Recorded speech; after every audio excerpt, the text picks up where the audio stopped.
नमस्कार मित्रांनो, आज आपण एक महत्त्वाचं सेशन या ठिकाणी घेणार आहोत. महाराष्ट्राचा राजकीय आणि प्रशासकीय भूगोल. जसं आपण बघतो की एमपीएससी राज्यसेवा परीक्षेची तयारी असो किंवा कंबाईन परीक्षेची तयारी असो, यामध्ये महाराष्ट्राचा भूगोल या विषयाला खूप जास्त महत्त्व आपल्याला माहित आहे. आणि विशेष करून ज्यावेळेस आपण महाराष्ट्राचा जिओग्राफी अभ्यासणार तर त्यामध्ये आपल्याला राजकीय प्रशासकीय संबंधित खूप सारे फॅक्च्युअल इन्फॉर्मेशन पण असते, खूप सारे डायग्राम्स आणि मॅप्सची इन्फॉर्मेशन पण असते. बट तुम्हाला सांगतो की हा एक फाउंडेशन आहे राज्यसेवा आणि कंबाईन परीक्षेच्या तयारीसाठी. तुमच्यापैकी जे विद्यार्थी 2027च्या एक्झामसाठी तयारी करत असाल तर त्यासाठी आपण युट्यूबच्या या माध्यमातून, युट्यूबच्या या प्लॅटफॉर्मवर, एमपीएससी वाला या युट्यूब चॅनलवर तुमच्या सर्वांसाठी महाराष्ट्राच्या भूगोलासंबंधित अतिशय महत्त्वाचे असे टॉपिक्स इथे कव्हर करणार आहोत. आणि तेही आपण अगदी पिक्चरल फॉर्ममध्ये असेल, डायग्राम्सचा समावेश असेल आणि अगदी व्यवस्थित, अगदी क्रिस्प पद्धतीने आपण हे सगळे टॉपिक बघणार आहोत मित्रांनो, की जे तुम्हाला अभ्यासायला अगदी व्यवस्थित, सोपे आणि परीक्षाभिमुख पद्धतीने असतील असे सर्व टॉपिक आपण कव्हर करणार आहोत. विशेष म्हणजे महाराष्ट्राच्या या भूगोला संदर्भामध्ये राजकीय आणि प्रशासकीय भूगोलात अनेक सारे कंपोनंट्स येत असतात आणि या सर्व कंपोनंट्सला या माध्यमातून आपण आज सुरुवात करतोय. सो आजचा हा सेशन व्यवस्थित सर्वांनी बघायचा आहे. याचप्रमाणे आपण आणखी बाकी इतर टॉपिकही कव्हर करणारच आहोत, पण व्यवस्थित एकूण एक मुद्दा जो मी तुम्हाला इथे शिकवणार आहे तो परीक्षेच्या दृष्टीने महत्त्वाचा आहे. यामध्ये फॅक्ट्स पण असणार आहेत, मॅप्स पण असणार आहे, डायग्राम्स पण असणार आहे, सर्व गोष्टींचा समावेश आहे. चला तर मग आपण सुरुवात करूया. पण लक्षात घ्या, ज्यावेळेस आपण ही सुरुवात करणार तर आपल्याला परिपूर्ण मार्गदर्शन मिळणं आवश्यक असतंय. आणि राज्यसेवा किंवा कंबाईन तुमच्यापैकी जे विद्यार्थी ज्याही एक्झामसाठी तयारी करतायत अशा पूर्ण तयारीसाठी पीडब्ल्यूच्या प्लॅटफॉर्मवर तुमच्यासाठी परिपूर्ण सोल्युशन अवेलेबल आहे. ज्या विद्यार्थ्यांना राज्यसेवा परीक्षेची तयारी सुरुवात करायची तर तुमच्यासाठी सक्षम एमपीएससी राज्यसेवा फाउंडेशन बॅच 2027 एमपीएससीच्या या पीडब्ल्यूच्या प्लॅटफॉर्मवर इथे सुरू आहे. तर ही बॅच तुम्ही सर्वांनी नक्कीच जॉईन करा. सक्षम बॅच जी आहे ही एक फाउंडेशन बॅच आहे आणि आपल्याला सर्वांना 2027 साठीच्या एक्झामची तयारी करण्यासाठी अगदी फाउंडेशन पासून अभ्यास करणं गरजेचं आहे. त्यामुळे तुमचं फाउंडेशन पासून तर इन डेप्थ अभ्यास अगदी स्ट्रॉंग होण्यासाठी ही बॅच तुम्हाला सर्वांना खूप जास्त फायदेशीर असणार आहे.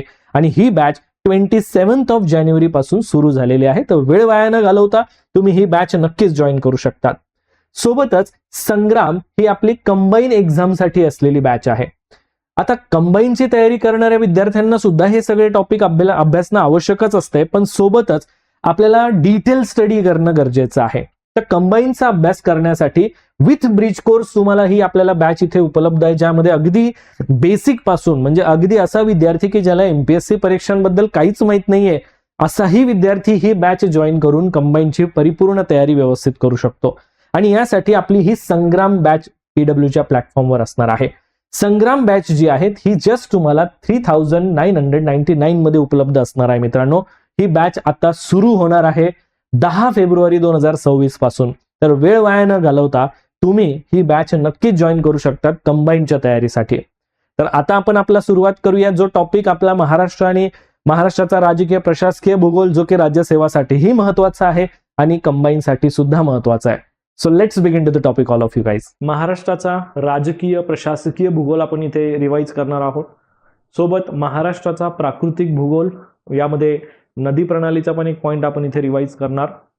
सोबत महाराष्ट्रातील मृदा प्रकार, महाराष्ट्रातील वनसंपत्ती आणि वनांचे प्रकार, सोबतच महाराष्ट्रातील खनिज संपत्ती यासारखे सर्व महत्त्वाचे टॉपिक जे आहेत हे आपण इथे इन डिटेल बघणार आहोत.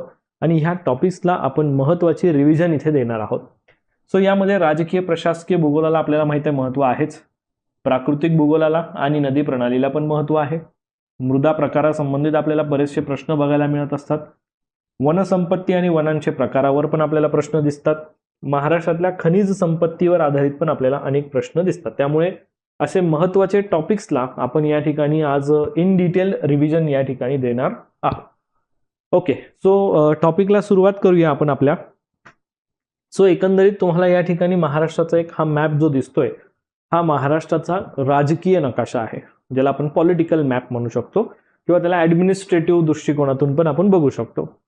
जसं की यामध्ये महाराष्ट्रातले जिल्हे आणि या संबंधित मध्ये तुम्हाला महाराष्ट्रातले तालुके, प्रत्येक जिल्ह्यामध्ये असलेले तालुके यांची रचना या पर्टिक्युलर मॅपमध्ये तुम्हाला बघायला मिळते.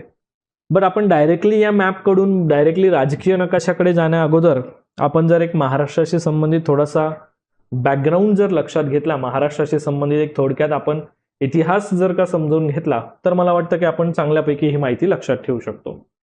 आता ऑलरेडी आपल्याला माहिती आहे की महाराष्ट्राचा जेव्हा आपण अभ्यास करतोय, तर या महाराष्ट्राच्या अभ्यासामध्ये महाराष्ट्र हे भारतातल्या 28 घटक राज्यांपैकी एक प्रमुख राज्य म्हणून आपण त्याला बघतो, की महाराष्ट्राचं विभागणी किंवा महाराष्ट्राची जी एकंदरीत रचना आहे ही आपल्या 28 घटक राज्यांपैकी आणि 8 युनियन टेरिटरीज पैकी एक प्रमुख राज्य म्हणून मला या ठिकाणी महाराष्ट्र राज्य बघायला मिळते.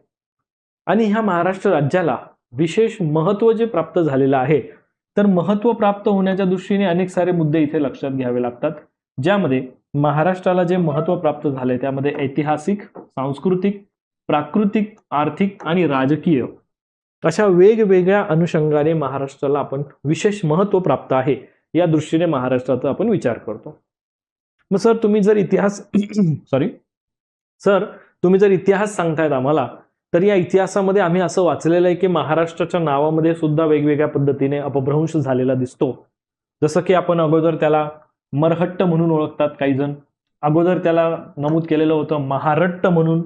रिसेंटली आपण बघतो की काही मागच्या कालावधीपासून महाराष्ट्राचं नाव महाराष्ट्र असं आपल्याला प्रचलित झालेलं दिसतं. सो यामध्ये एक बॅकग्राऊंड काय आहे या गोष्टींचा, तर त्यामध्ये सांगायचं झालं तर मी तुम्हाला महाराष्ट्राच्या नावाचा उल्लेख कोणत्या ठिकाणी कशा स्वरूपात कुठे कुठे केला गेलेला आहे त्या रिलेटेड काही इम्पॉर्टंट इन्फॉर्मेशन जी आहे ही मी तुम्हाला या ठिकाणी सांगतो. जरा ही माहिती मी जी तुम्हाला सांगणार आहे ती मात्र तुम्ही व्यवस्थित समजून घ्या. जसं की इसवी सन 365 मध्ये जर तुम्ही बघितलं तर MP मध्ये एक स्तंभलेख होता, तर त्या स्तंभलेखामध्ये महाराष्ट्राचा महाराष्ट्र हाच एक उल्लेख आपल्याला इथे बघायला मिळतो. सोबत तुम्ही इसवी सन 505 मध्ये जर बघितलं तर वराहमिहिर यांची जी काही बृहत संहिता आहे, तर या वराहमिहिर यांच्या बृहत संहितेमध्ये सुद्धा महाराष्ट्राचा उल्लेख महाराष्ट्र म्हणून केलेला दिसतो. अजून थोडा आपण बॅकग्राऊंडच्याच कालावधीमध्ये बघितलं तर 7व्या शतकामध्ये, म्हणजे आता आपण आपल्या रिसेंट कालावधीकडे येतोय, 7व्या शतकामध्ये दंडी काव्यदर्श जो आहे यामध्ये महाराष्ट्राचा उल्लेख महाराष्ट्र देश असा केलेला आपल्याला आढळतो, बरोबर की. आणि 8व्या शतकामध्ये सुद्धा उद्योतन सुरी जो आहे, तर उद्योतन सुरी याने कुवलयमाला हे त्याचं काव्यसंग्रह जे आहे, उद्योतन सुरीचा एक काव्यसंग्रह आहे कुवलयमाला, तर ह्या काव्यसंग्रहामध्ये महाराष्ट्राचा उल्लेख जो आहे हा मरहट्ट असा उल्लेख आपल्याला त्या ठिकाणी बघायला मिळतो. समजते, जसं मी बोललो तुम्हाला की मरहट्ट, महारट्ट, महाराष्ट्र असं त्याचा अपभ्रंश होत आलेला दिसतो आपल्याला. आणि मग फायनली आपल्याला रिसेंट जे आपलं महाराष्ट्र राज्याचं नाव आहे ते आपल्याला इथे दिसतं.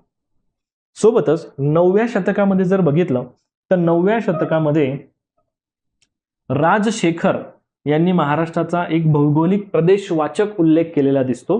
आणि हा भौगोलिक प्रदेशवाचक उल्लेख जो आहे त्यामध्ये महाराष्ट्र असा नावाने हा उल्लेख केलेला आहे, महाराष्ट्र या भौगोलिक प्रदेशाचा. सो बेसिकली आता हा जो पॉइंट मी तुम्हाला इथे सांगितला, तुम्ही म्हणणार सर यावर आम्हाला काय विचारलं जाऊ शकतंय किंवा काही प्रश्न वगैरे आम्हाला इथे तयार होऊ शकतो का.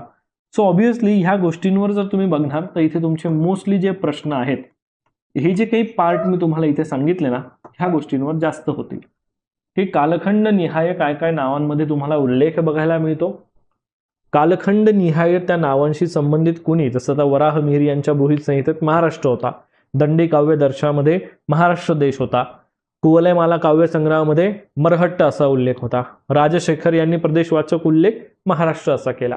सो काय होईल की तुम्हाला एक तर कालखंड किंवा त्या संबंधित नावाशी रिलेटेड जी माहिती त्याचा एक मॅच द पेअर स्वरूपामध्ये प्रश्न, योग्य अयोग्य स्वरूपामध्ये प्रश्न, ज्याला आपण विसंगत स्वरूपामधले प्रश्न, असे मल्टिपल टाइप्समध्ये तुम्ही ह्या प्रश्नांचा उल्लेख इथे बघू शकतात किंवा या मल्टिपल टाइपने तुम्हाला हा टॉपिक इथे अभ्यासावा लागणार.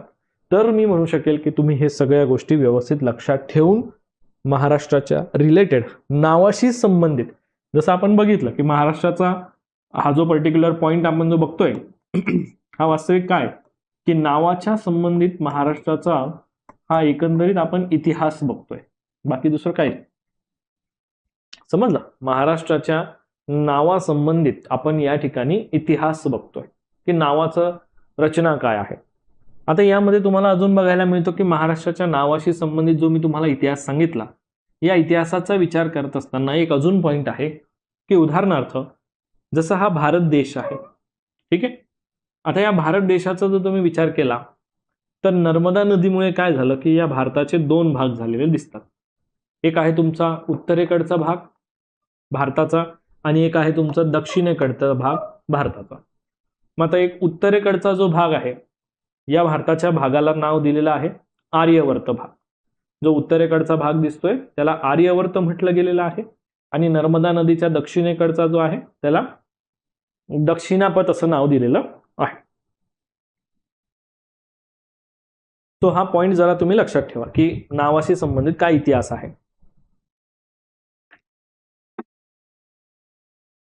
ठीक आहे. आता जर तुम्ही काही मार्क म्हणजे PYQs वगैरे बघितलेले असतील तर तुम्हाला नावाशी संबंधित काही एक इतिहासाच्या बेसिसवरचा पण प्रश्न येऊ शकतोय. यामध्ये तुम्हाला एक प्रोबॅबिलिटी जी जास्त आहे, तुम्ही बघत असाल की आता आयोगाचा प्रश्न विचारण्याचा जो भाग आहे तो थोडासा बदललाय. कसा की काही तज्ज्ञ लोकांनी मांडलेली मतं किंवा तज्ज्ञ लोकांनी मांडलेले विचार किंवा तज्ज्ञ लोकांनी मांडलेल्या नावासंबंधीचे वैशिष्ट्य, अशा काही गोष्टींवर वेगवेगळ्या टॉपिक रिलेटेड प्रश्न येतात की जिथे तज्ज्ञांचा समावेश जास्त असतो. सो बऱ्याच जणांना महाराष्ट्राच्या नावासंबंधित तज्ज्ञांनी मांडलेले जे नावं आहेत त्या रिलेटेड माहिती नसते. तर त्यामुळे तुम्हाला मी तो पण एक पॉईंट सांगतो की महाराष्ट्राच्या नावाचा जो इतिहास आहे ह्या नावासंबंधित म्हणजेच एकंदरीत महाराष्ट्राच्या बाबतीमध्ये संशोधकांनी मांडलेले जे पण काही मतं आहेत किंवा या संशोधकांनी मांडलेली जी काही नावं आहेत त्या रिलेटेड माहिती आपल्याला इथे बघायची. ठीक आहे. बरं, आता एक लक्षात घ्या, नावांच्या रिलेटेड जो पॉइंट मी तुम्हाला इथे सांगेल हा पूर्ण घटक तुम्हाला कोणत्या अनुषंगाने लक्षात घ्यायचा. पहिला जो पॉइंट आहे डॉक्टर ओपर्ट यांनी मांडलेलं नाव, त्यांच्यानंतर आहे डॉक्टर जॉन विल्सन, त्यांच्यानंतर आहे डॉक्टर भांडारकर, त्यांच्यानंतर आहे डॉक्टर काने, त्यांच्यानंतर आहे डॉक्टर जोशी आणि त्यांच्यानंतर आहे महानुभव वाङ्मय. आता ह्या सगळ्या घटकांमध्ये एक्झॅक्टली महाराष्ट्राच्या नावाचा काय इतिहास आहे तर डॉक्टर ओपर्ट यांचं म्हणणं होतं की महाराष्ट्राचं नाव मल्ल राष्ट्र यावरून पडलेलं आहे. मल्ल राष्ट्र, मल्ल म्हणजे मार आणि या नावावरून महाराष्ट्र हे नाव आपल्याला तयार झालेलं आहे असं त्यांचं म्हणणं आहे. ठीक आहे. मग तुम्हाला मॅच द पेअर मध्ये येऊ शकतो किंवा विधानांमध्ये हा पॉइंट येऊ शकतो. डॉक्टर जॉन विल्सन यांनी महाराष्ट्र हे नाव सांगितलं. तर महाराष्ट्र हे नाव जॉन विल्सन यांना मोल्सवर्थच्या प्रस्तावनेत बघायला मिळतं. डॉक्टर भांडारकर यांचं म्हणणं आहे की महाराष्ट्राचं नाव राष्ट्रिक, महाराष्ट्र, राष्ट्र या शब्दाशी संबंधित जर बघायला गेले तर राष्ट्रिक हा एक संस्कृत शब्द आहे आणि राष्ट्रिक या संस्कृत शब्दावरून राष्ट्रिक याचं राष्ट्रीय काय म्हणता येईल, राष्ट्रिक या शब्दाचं संस्कृत स्वरूप राष्ट्रिक आहे आणि त्यावरून महाराष्ट्र हे नाव आपल्याला प्रचलित झालेलं बघायला मिळतं. सो असा हा नावासंबंधीचा एक थोडक्यात पॉइंट त्यांनी मांडलेला आहे. त्यानंतर आहे डॉक्टर काने. डॉक्टर काने यांचं म्हणणं आहे की जे महाराष्ट्र नाव आहे हे महान राष्ट्र यावरून महाराष्ट्र हे नाव पडलेलं आपल्याला दिसणार. डॉक्टर जोशी यांचं म्हणणं आहे की मरहट्ट हा एक प्रकारचा कानडी शब्द आहे, जसं मी तुम्हाला या ठिकाणी सांगितलं. मरहट्ट, महारट्ट आणि महाराष्ट्र. सो त्यांचं म्हणणं आहे की मरहट्ट जो आहे हा एक प्रकारचा कानडी शब्द आहे की ज्यामध्ये मर या शब्दाचा अर्थ होतो झाड आणि हट्ट या शब्दाचा अर्थ होतो धनगर. सो यावरून महाराष्ट्र हे नाव तयार झालं असं त्यांचं म्हणणं आहे. आणि मग त्यानंतर महानुभाव वाङ्मयाचा जर तुम्ही भाग बघितला तर त्यामध्ये तुम्हाला दिसेल की जे उत्तर भागामध्ये राहणारे जे आर्य लोक होते हे आर्य लोक मला दक्षिणेत आलेले दिसतात. हे आर्यवर्त लोक दिसत आहेत का, हे आर्य लोक दक्षिणेत आले. दक्षिणेत आल्यानंतर त्यांनी 6 नवीन राष्ट्र स्थापन केलेले होते. ज्यावेळेस ते दक्षिणेकडे आले तर त्यांनी 6 नवीन राष्ट्र स्थापन केले आणि या 6 राष्ट्रांचं एक असं राष्ट्र होतं की जे महंतांचं राष्ट्र होतं आणि ह्या महंतांच्या राष्ट्रावरून आपल्याला महाराष्ट्र स्थापन झालं हे इथे बघायला मिळतं. समजतंय? सो ह्या नावाशी संबंधित आता मात्र तुम्हाला इथे बघायला मिळेल की सर मग आम्ही ह्या पर्टिक्युलर पॉइंट रिलेटेड जर आपण प्रश्नांचा विचार करायला पाहिजे तर काय काय विचार करायला पाहिजे. तर प्रश्नांच्या रिलेटेड विचार करत असताना इथे तुमचा फॅक्च्युअल विधान तयार होत असतंय किंवा जसं आपण म्हणत असतो योग्य अयोग्य टाईपचे प्रश्न,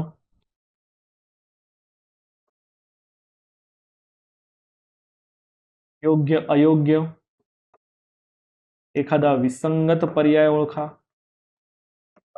समजते, विसंगत पर्याय ओळखा, किंवा जोड्या लावा. आता याच्यामध्ये जोड्यांचा पण प्रश्न दोन प्रकारे येतो, एक तर जोड्या लावायला सांगतात किंवा जोड्यांचा पर्याय निवडायला सांगतात. सो ह्या स्वरूपाचे पण वेगवेगळे प्रश्न तुम्हाला बघायला मिळतात की नेमकं जोड्या लावा किंवा जोड्या निवडा. सो या टाईपचे प्रश्न जे आहेत या इन्फॉर्मेशनवर तुम्हाला मोस्ट प्रोबॅबिलिटीने आपल्याला तयार होताना दिसतील, हे तुम्ही विचार करून हा टॉपिक जो आहे हा अभ्यासायचा आहे. आता थोडक्यात तुम्हाला महाराष्ट्राच्या नावासंबंधित एक ऐतिहासिक पार्श्वभूमी तुम्हाला लक्षात येऊन गेली. ठीक आहे, ओके. नेक्स्ट पॉइंट आता आपण जो बघणार आहोत की महाराष्ट्राचं स्थान विस्तारासंबंधित काय बरं सांगता येईल. आता ऑलरेडी आपण बघत असतो की भारताचं जे स्थान आहे हे आपल्याला उत्तर पूर्व गोलार्धामध्ये आहे, विषुववृत्ताच्या उत्तरेला आहे आणि मूळ रेखावृत्ताच्या पूर्वेला आहे. त्यामुळे आपल्याला हे भारताचं स्थान जे दिसतंय मला हे उत्तर पूर्व गोलार्धामध्ये बघायला मिळतं, बरोबर. मग जर भारत पूर्ण उत्तर पूर्व गोलार्धामध्ये आहे तर त्याच पद्धतीने हा संबंध महाराष्ट्र जो आहे हा सुद्धा मला या ठिकाणी उत्तर पूर्व गोलार्धामध्येच बघायला मिळतो का? ऑलरेडी सर त्याच पद्धतीने दिसेल, कारण आपण म्हणू शकतो की महाराष्ट्र हे भारतातलं एक प्रमुख राज्य आहे, त्यामुळे महाराष्ट्र सुद्धा उत्तर पूर्व गोलार्धामध्ये बघायला मिळतो. आता इथे आपण महाराष्ट्राशी संबंधित त्याचं स्थान आणि विस्ताराचा विचार करतोय, त्यामुळे आता जसं आपण उत्तर गोलार्धात आहोत त्यामुळे विषुववृत्तापासून उत्तरेकडे आपण अक्षवृत्त मोजत असताना महाराष्ट्राचा पॉइंट जो आहे हा 15°8 उत्तर अक्षवृत्त ते 22°2 उत्तर अक्षवृत्त हा आडव्या रेषांचा विस्तार तुम्हाला इथे समजला. आता याच्यात पण काय होतं, कधी कधी आपल्याला कन्फ्युजन होत असतं की आता ही जी माहिती मी तुम्हाला सांगतो ही जरा व्यवस्थित लक्षात ठेवा. अक्षवृत्त आणि रेखावृत्त ह्या रिलेटेड बऱ्याच जणांना मॅपवर हे प्लॉट करता येत नाही. आता लक्षात ठेवा, ज्यावेळेस अक्षवृत्त जे दिले जातात ते म्हणजे आडवे रेषा, बरोबर, आणि रेखावृत्त जे असतात ते म्हणजे पूर्ण उभ्या रेषांचा भाग असतो. आता यामध्ये ज्यावेळेस तुम्हाला आडव्या रेषांचा जो पार्ट दिलेला आहे त्यामध्ये तुम्ही काय लक्षात ठेवायचं आहे की तुमच्या अक्षवृत्त रेखावृत्ताच्या नंबर जे दिलेले असतात त्या नंबर पुढे जर समजा उत्तर किंवा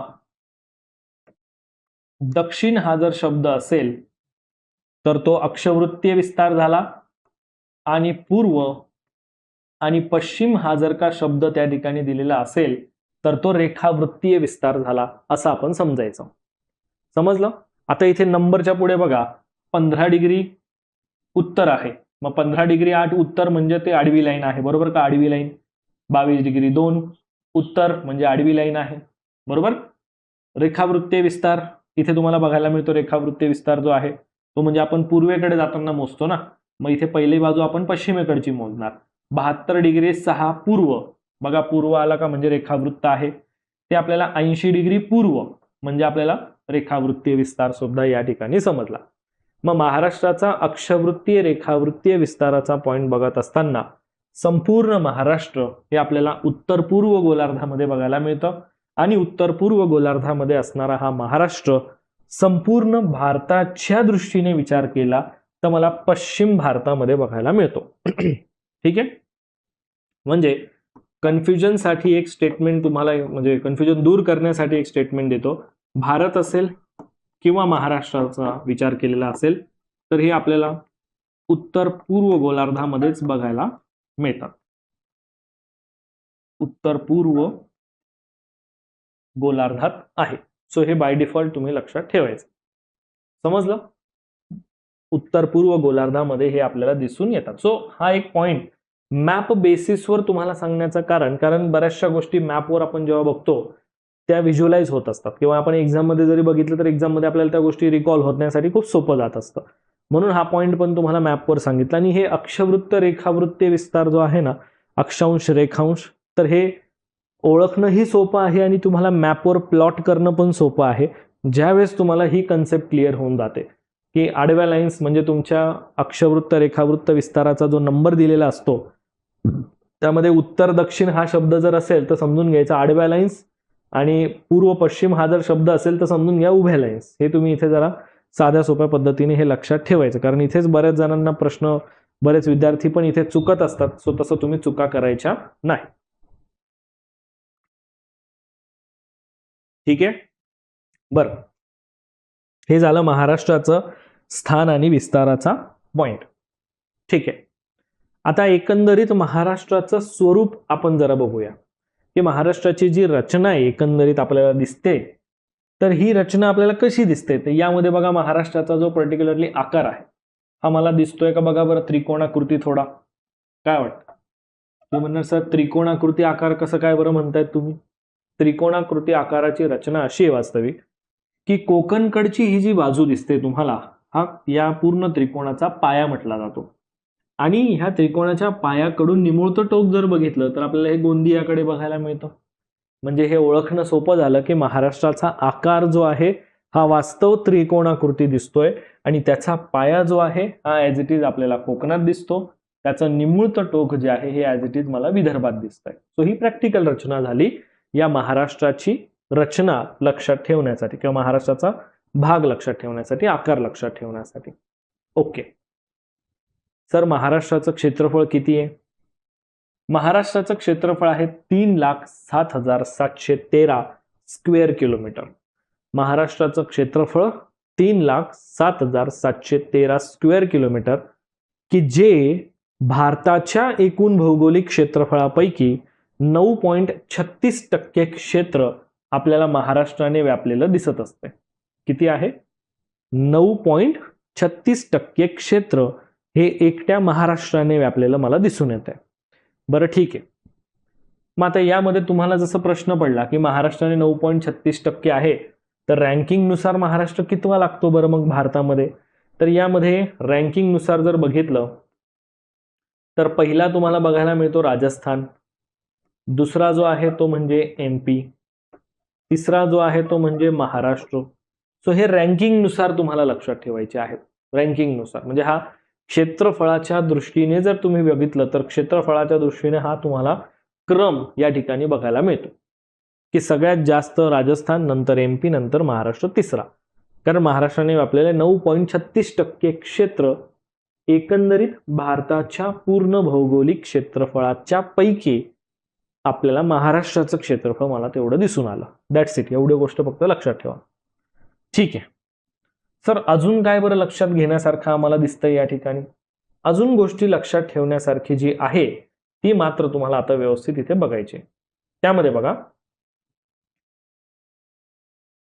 की महाराष्ट्राचा उत्तर दक्षिण जो विस्तार आहे किंवा उत्तर दक्षिण जी लांबी आहे महाराष्ट्राची ती आपल्याला 700 किलोमीटर बघायला मिळते, आणि महाराष्ट्राची जी पूर्व पश्चिम लांबी आहे ही पूर्व पश्चिम लांबी आपल्याला 800 किलोमीटर बघायला मिळते. सो हा प्रॅक्टिकल पॉइंट तुम्हाला लक्षात ठेवणं जरा गरजेचं असणार आहे की महाराष्ट्राचा उत्तर दक्षिण विस्तार 700 किलोमीटर आहे, जसं मी ऑलरेडी इथे लिहिलेलं आहे 700 किलोमीटर, आणि पूर्व पश्चिम विस्तार जो आहे हा 800 किलोमीटर. सो हा पण एक पॉइंट तुम्ही लक्षात असू द्या. आता जसं आपण क्षेत्रफळाच्या दृष्टीने बघतोय तर असते प्रत्येकाला क्युरिओसिटी की सर मग असं सांगा, महाराष्ट्राचा मॅप दिसतोय आम्हाला, मग या महाराष्ट्राच्या मॅपमध्ये सगळ्यात मोठा जिल्हा कोणता दिसतोय बरं मला. मग महाराष्ट्राच्या या मॅपमध्ये जर तुम्ही काही पॉइंट नोटीस केले तर तुम्हाला सगळ्यात मोठा जिल्हा जो या ठिकाणी बघायला मिळतो तो म्हणजे अहमदनगर, दुसरा जो आहे तो म्हणजे पुणे, तिसरा जो आहे तो म्हणजे नाशिक, चौथा जो आहे तो म्हणजे सोलापूर, आणि पाचवा जो आहे तो म्हणजे गडचिरोली. आता इथे तुम्हाला मी जे महाराष्ट्रातले मोठे जिल्हे आहेत त्यांचं इथे फक्त मी तुम्हाला रँकिंग लिहून देतो. अहमदनगर पहिला, जो पुणे आहे दुसरा, नाशिक जो आहे हा या ठिकाणी तिसरा, चौथा जो आहे सोलापूर तो इथे तुम्हाला बघायला मिळतो,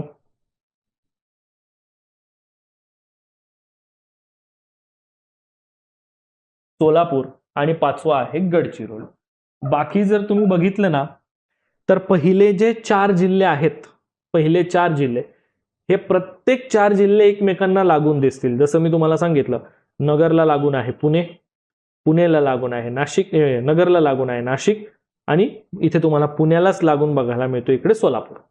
सो काय होतंय की यामध्ये तुम्हाला हे दिसेल की हे सगळे एकमेकांना कनेक्ट आहे. समजतंय का? इकडची ही बाजू तुम्हाला बघायला मिळते की ही सोलापूरला पण कनेक्ट आहे. त्यामुळे तुम्हाला हे लक्षात ठेवणं सोपं आहे की इथे हे जे टॉपचे 5 जिल्हे दिसत आहेत मला की जे क्षेत्रफळाने सर्वात जास्त आहेत, तर त्या रिलेटेड जर का काही कदाचित प्रश्न आलाच तर मात्र मला ते सांगता आलं पाहिजे. ठीक आहे. बरं, मग आता यामध्ये समजा तुम्हाला विचारलं की जे सगळ्यात लहान जिल्हे आहेत त्याबद्दल काय सांगणार. मग सगळ्यात लहान क्षेत्रामध्ये मुंबई शहर पहिला, मुंबई उपनगर दुसरा, भंडारा तिसरा, ठाणे आहे चौथा, हिंगोली आहे पाचवा. मग त्यामुळे इथे मुंबई शहर जवळ जर बघितलं 1, मुंबई उपनगर जवळ 2, भंडारा जर बघितला तर या ठिकाणी 3, भंडारा तिसरा, ठाणे जो आहे या ठिकाणी हा चौथा क्षेत्रफळानुसार, आणि हिंगोली जो आहे या ठिकाणी हा पाचवा. सो हे महाराष्ट्रातले सगळ्यात लहान जिल्हे पण तुम्हाला इथे रँकिंग नुसार कळले की त्याचा जो पॉइंट आहे तो कसा या ठिकाणी दिसतो आपल्याला. यामध्ये एक अजून इंटरेस्टिंग फॅक्टर तुम्हाला बघायला मिळतो की महाराष्ट्रामध्ये ज्यावेळेस तुम्ही टॉपचे 5 जिल्हे जे बघतायत तर ह्या टॉपच्या 5 जिल्ह्यांमध्ये तुम्हाला एक गोष्ट बघायला मिळते ती म्हणजे की ह्या सगळ्यांचं क्षेत्रफळ जर टोटल काढली तर ती महाराष्ट्राच्या एकूण भौगोलिक क्षेत्रफळाच्या जवळपास 25% बघायला मिळते. म्हणजे महाराष्ट्रातल्या 36 जिल्ह्यांपैकी जवळपास 1/4 क्षेत्र जे आहे, लक्षात आलं का, जवळपास 1/4 क्षेत्र हे फक्त तुम्हाला या महाराष्ट्रातल्या 5 जिल्ह्यांनी व्यापलेलं आहे. हे तुम्ही लक्षात ठेवू शकता की महाराष्ट्रामध्ये एकूण भौगोलिक क्षेत्रफळाच्या दृष्टीने विचार करताना महाराष्ट्रातले 36 जिल्ह्यांपैकी टॉपचे 5 जिल्हे जे आहेत तर त्या टॉपच्या 5 जिल्ह्यांनी 1/4 क्षेत्र महाराष्ट्राचं व्यापलेलं आहे. ही झाली प्रॅक्टिकल गोष्ट की जी आपल्याला विचारली जाऊ शकते किंवा ज्या गोष्टी आपल्याला माहिती असायला पाहिजे. ठीक आहे. बर, पुढचा पॉइंट की आता महाराष्ट्राचं जसं मी स्थान वगैरे पॉइंट तुम्हाला सांगितलं, झालं असं की आता महाराष्ट्राची जी स्थापना झाली ती आपल्याला 1 मे 1960 रोजी झालेली दिसते. आता यामध्ये 2 गोष्टी आहेत की 1 मे 1960च्या दिवशी काय अवस्था होती आणि आजच्या दिवसाला काय अवस्था आहे. मग 1 मे 1960 रोजी जर बघितलं तर महाराष्ट्रामध्ये जिल्हे होते 26 आणि प्रशासकीय विभाग होते 4. ठीक आहे. आणि आजच्या दिवसाला जर तुम्ही बघितलं तर महाराष्ट्रामध्ये जिल्हे आहे टोटल 36 आणि प्रशासकीय विभाग आहे टोटल 6. म्हणजे यामध्ये जिल्ह्यांची संख्या किती वाढली, 10 ने वाढली. प्रशासकीय विभागांची संख्या कितीने वाढली, 2 ने वाढली. सो हे तुमचे पॉइंट इथे लक्षात ठेवा की महाराष्ट्रामध्ये आजच्या दिवसाला नवीन 10 जिल्हे बघायला मिळणार आहेत आणि प्रशासकीय विभागांमध्ये 2 प्रशासकीय विभाग. ठीक आहे. बरं, आता आपल्याला माहिती आहे महाराष्ट्रामध्ये टोटल 6 प्रशासकीय विभाग आहेत. त्यातले जुने प्रशासकीय विभाग जे आहेत ते म्हणजे कोकण, पुणे, औरंगाबाद आणि नागपूर प्रशासकीय विभाग. आणि नवीन तयार झालेत नाशिक आणि अमरावती. ठीक आहे.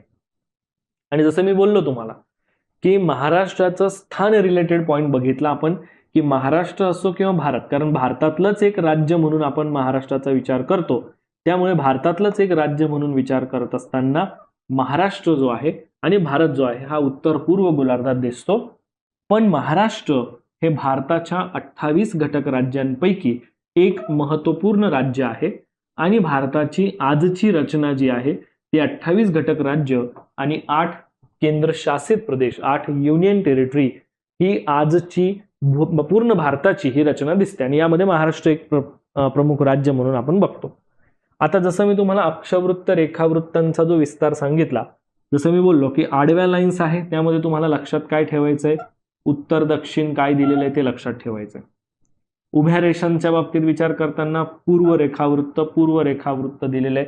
मग या गोष्टींवरून आपल्याला अक्षवृत्त विस्तार आणि रेखावृत्त विस्तार हे लक्षात घेणं खूप जास्त सोपं होत असतंय, याचा आपण इथे विचार करायचा. ठीक आहे. आणि जसं मी तुम्हाला ऑलरेडी हा पण एक क्रम सांगून दिला की नेमकं महाराष्ट्राचा जो एक अप्रोच आहे तो कसा दिसतोय आपल्याला, की महाराष्ट्राचा क्षेत्रफळानुसार भारतात कितवा क्रमांक लागतो, तर पहिला लागतो तुमचा राजस्थानचा, दुसरा लागतो MP चा आणि तिसरा लागतो महाराष्ट्राचा. बरोबर की नाही. क्षेत्रफळानुसार. आणि जसं मी तुम्हाला हे पण बोललो होतो की महाराष्ट्राचं टोटल क्षेत्रफळ भारताच्या एकूण भौगोलिक क्षेत्रफळापैकी महाराष्ट्राने व्यापलेलं किंवा महाराष्ट्राचं जे क्षेत्रफळ आहे तर ते टोटल क्षेत्रफळ आपण बघतो 3,07,713 स्क्वेअर किलोमीटर. आणि ह्या पूर्ण क्षेत्रफळाचा विचार करत असताना हे किती आहे टोटल, तर हे 9.36% क्षेत्र आपल्याला या ठिकाणी बघायला मिळत असतंय. सो ही झाली जी पूर्ण रचना की ज्यामध्ये महाराष्ट्राच्या स्थान आणि विस्तारासंबंधित पूर्ण रचना काय आहे, ज्यामध्ये आपण 1 मे 1960 रोजी काय स्ट्रक्चर होतं आणि आजच्या दिवशी काय स्ट्रक्चर आहे याचा एकंदरीत आढावा, याचा एकंदरीत भाग मी तुम्हाला या ठिकाणी सांगितलेला आहे. समजलं सर्वांना व्यवस्थित? बरं, मग आता अजून पुढचा एक पॉइंट आपण आता या ठिकाणी बघणार की महाराष्ट्राला लाभलेला जो सागरी किनारा आहे. बरं, आता सागरी किनाऱ्याच्या संबंधित काय बरं वेगळं सांगणार की सर आम्हाला माहित आहे की महाराष्ट्राचा सागरी किनारा जो आहे हा टोटल 720 किलोमीटर लांबीचा आहे, हे आम्ही वाचलेलं आणि हे आम्हाला तोंडीपाठ आहे. आणि त्यातल्या त्यात महाराष्ट्राला लाभलेला हा जो किनारा आहे यामध्ये एक विशेष गोष्ट तुम्हाला लक्षात ठेवायला लागेल की यामध्ये हा सागरी किनारा महाराष्ट्राच्या पश्चिमेकडचे राज्य जे आहेत ज्याला कोकण किनारा लाभलेला आहे, ज्यामध्ये पालघर, ठाणे, मुंबई शहर आणि उपनगर यांचा एकत्रित विचार जर केला तर बृहन्मुंबई, रायगड, रत्नागिरी आणि सिंधुदुर्ग. सो असे हे मला एकंदरीत जर मुंबई शहर आणि मुंबई उपनगर यांचा सेपरेट विचार करून जर आपण बघितलं तर 7 जिल्हे आहेत आणि एकत्र बृहन्मुंबई म्हणून बघितला तर हे 6 जिल्हे तुम्हाला दिसतील की ज्यांना एकंदरीत आपल्याला पूर्ण सागरी किनारा लाभलेला आहे. बरोबर. आता ह्या सगळ्या गोष्टी अभ्यासताना ह्यात तुम्हाला काही प्रॅक्टिकल घटक जे आहेत हे इथे लक्षात ठेवणं खूप गरजेचं असतं. आता प्रॅक्टिकल घटक कशा पद्धतीने लक्षात ठेवायचे किंवा त्यामध्ये आपल्याला काय काय घटक आहेत जे की लक्षात घेण्यासारखे आहेत, तर पालघर उत्तरेकडून दक्षिणेकडे आपण जर क्रम बघितला तर क्रम कसा लागतो बघा. पालघर, ठाणे, मुंबई उपनगर, मुंबई शहर, त्यानंतर तुमचं रायगड, रत्नागिरी आणि सिंधुदुर्ग. हा झाला या सगळ्या महाराष्ट्रातल्या राज्यांचा हा जो सागरी किनारा मी तुम्हाला सांगतोय, हा सागरी किनारा याचा तुम्हाला हा पूर्ण उत्तर दक्षिण क्रम या ठिकाणी इथे दिसतोय. हा जो क्रम तुम्हाला इथे दिसतोय हा पूर्ण तुमचा उत्तर दक्षिण क्रम आहे. राईट, हा उत्तर दक्षिण क्रम तुम्हाला इथे दिसतोय. दिशानिहाय, हा दिशानिहाय क्रम झाला. मग यामध्ये पालघरला जो किनारा लाभलेला आहे तो आहे 102 किलोमीटरचा. त्याच्यानंतर ठाणेला जो किनारा लाभला आहे तो आहे 25 किलोमीटरचा. आता इथे एक पॉइंट तुम्हाला जो लक्षात ठेवणं गरजेचं आहे तो म्हणजे की मला सगळ्यात कमी लांबीचा किनारा जो दिसतोय हा ठाणेशी संबंधितच बघायला मिळतो. बरोबर की नाही, ठाणे आहे. आणि यामध्ये मला सगळ्यात जर मोठा किनारा विचारला तर मला सर तो रत्नागिरीचा दिसतोय की रत्नागिरीला सगळ्यात मोठा किनारा लाभलेला आहे. बरोबर की नाही. सो हे 2 फॅक्टर मात्र इथे आवर्जून तुम्हाला लक्षात ठेवावे लागतील की महाराष्ट्राला लाभलेल्या सागरी किनाऱ्यांमध्ये पालघरचा किनारा आहे 102, त्याच्यानंतर तुम्हाला दिसतोय ठाणेचा किनारा आहे 25, बृहन्मुंबईचा आहे 114, रायगडचा आहे 122, रत्नागिरीचा आहे टोटल 237 आणि सिंधुदुर्गचा आहे 120 किलोमीटर. वास्तविक हा जो पूर्ण क्रम आहे हा उत्तर दक्षिण क्रम आहे. पण तुम्हाला जर समजा विचारलं की महाराष्ट्राला सागरी किनारा लाभलेल्या जिल्ह्यांचा उत्तरेकडून दक्षिणेकडे क्रम काय, तर तुमचा हा क्रम असेल. किंवा दक्षिणेकडून उत्तरेकडे क्रम काय, तर हाच क्रम असेल, उत्तर दक्षिण दक्षिण उत्तर. पण मात्र जर विचारलं की महाराष्ट्रातील सागरी किनारा लाभलेल्या जिल्ह्यांचा किनाऱ्याच्या लांबीनुसार क्रम लावा, तर मात्र तुम्हाला सगळ्यात मोठा किनारा जो दिसतो तो आहे रत्नागिरीचा, दुसरा जो आहे तो आहे रायगडचा, रत्नागिरी, दुसरा आहे रायगड, तिसरा आहे सिंधुदुर्ग, चौथा आहे बृहन्मुंबई, पाचवा आहे पालघर आणि सहावा आहे ठाणे. आणि जसं मी तुम्हाला ऑलरेडी बोललो ही गोष्ट की सगळ्यात मोठा किनारा जो आहे हा रत्नागिरीला लाभलेला आहे आणि सगळ्यात छोटा किनारा जो लाभलेला आहे तो मला ठाणेला लाभलेला आहे. त्यामुळे मला जर समजा सिक्वेन्स लांबीनुसार जर सिक्वेन्स विचारला सो लांबीनुसार सिक्वेन्सच्या ह्या दृष्टीने विचार करणं तुम्हाला मोस्ट इम्पॉर्टंट असणार आहे, कारण ह्या गोष्टीवर तुमचे प्रश्न तयार होऊ शकतात. समजतंय? किंवा या पॉइंटवर तुम्हाला विधानात्मक म्हणजे फॅक्च्युअल क्वेश्चन पण येऊ शकतो की महाराष्ट्रात सगळ्यात जास्त किनारा कोणाला लाभलेला आहे? रत्नागिरी. महाराष्ट्रात दुसऱ्या क्रमांकाचा किनारा कोणाला लाभलेला आहे? तर तो आहे रायगड. महाराष्ट्रात सगळ्यात कमी सागरी किनारा कोणत्या जिल्ह्याला लाभलेला आहे? तर तो आहे ठाणे. म्हणजे काय, एक तर तुमचा क्रम आधारित प्रश्न येऊ शकतो, तो तर भाग आहेच, बट तुमचा विधानात्मक पण प्रश्न येऊ शकतो आणि विधानांमध्ये येणारा प्रश्न हा मोस्ट प्रोबॅबल तुमचा फॅक्च्युअल बेसिसवर सुद्धा असू शकतो. फॅक्च्युअल म्हटलं म्हणजे तुम्हाला पूर्ण जी फॅक्ट असते, जे तथ्य आहे, म्हणजे असं समजून घ्या की जे आपल्याला माहीत असेल तरच आपण उत्तर देऊ शकतो. माहीत नसेल तर मग आपल्याला आपल्या प्रश्नाचं उत्तर जे आहे 100% चुकणारच असतंय. सो त्या दृष्टीने इथे विचार करायचा.